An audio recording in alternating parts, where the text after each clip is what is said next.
मर्दों को जन्नत में हूरें मिलेंगी तो औरतों को क्या मिलेगा?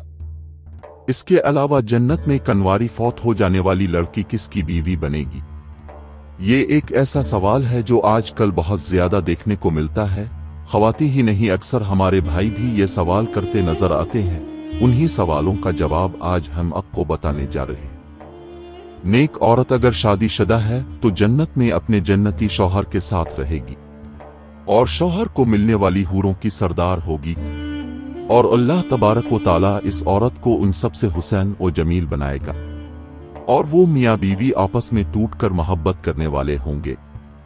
और अगर दुनिया में औरत के मुतअद्दिद शौहर हों, यानी औरत ने अपने शौहर के इंतकाल या उसके तलाक देने के बाद दूसरी शादी कर ली हो, यानी इस औरत ने 2 या इससे ज्यादा शादियां की हो, तो वो जन्नत में अपने किस शौहर के साथ रहेगी?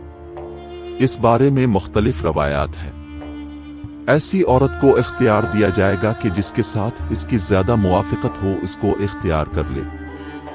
वो औरत आखिरी शौहर के साथ रहेगी। इस बारे में हजरत अबू जरदा रजी अल्लाह ताला उन्हों से मरवी है कि अब नबी करीम ने फरमाया, औरत को इसका आखिरी शौहर मिलेगा। इसी तरह एक और मकाम पर बयान हुआ कि औरत इस शौहर के साथ रहेगी जिसने दुनिया में इसके साथ अच्छे अखलाक का बर्ताव किया होगा, और वो शौहर जिसने औरत पर जुल्म किया होगा, उसको तंग किया होगा, वो इस औरत से महरूम रहेगा। हजरत सलम रजी अल्लाह ताला अन्हा की एक रवायत में है कि उन्होंने अब नबी करीम से पूछा, किसी के 2 शौहर हों तो जन्नत में किसके साथ रहेगी?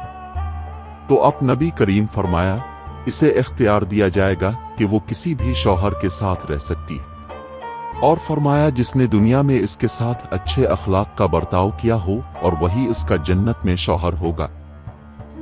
सल्लमा रजी अल्लाह ताला उन्हा अच्छे अखलाक वाली दुनिया और आखिरत की भलाई लेगी। और अगर औरत कन्वारी हो, यानी इसका उसकी शादी से पहले ही इंतकाल हो गया हो, शादीशुदा हो तो हो, लेकिन इसका शौहर जन्नती ना हो, तो जन्नत में जिस मर्द को भी वो पसंद करेगी, इसके साथ इसका निकाह हो जाएगा। और अगर मौजूदा लोगों में किसी को भी पसंद ना करे तो अल्लाह तबारक व ताला इसके लिए एक मर्द जन्नती पैदा फरमाएंगे।